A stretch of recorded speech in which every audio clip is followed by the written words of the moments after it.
ഹബീബ് എത്താത്തത്.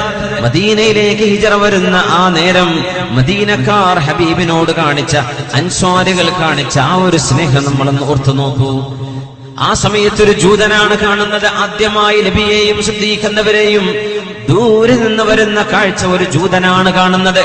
അയാൾ ഉറക്കെ വിളിച്ചു പറഞ്ഞു, യാ ബനീ ഖൗല ഹാദാ ഹല്ലുകും ജാഅ. ഖൗലയുടെ മക്കളെ, അൻസ്വാരികളെ, ഔസ് ഖസറജുകളെ എന്നാണ് വിളിക്കുന്നത്. നിങ്ങളുടെ സൗഭാഗ്യമിതാ വന്നിരിക്കുന്നു. സ്വഹാബികൾ കൂട്ടമായി പാട്ടുപാടിയല്ലേ ഹബീബിനെ സ്വീകരിച്ചത്.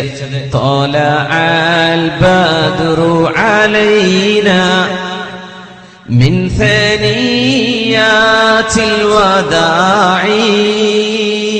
ത്വലഅൽ ബദ്റു അലൈനാ من ثنيات الوداع وجب الشكر علينا ما دعا لله داعي أيها المبعوث فينا جئت بالأمر المطاع جئت شرفت المدينة مرحبا يا خير داعي.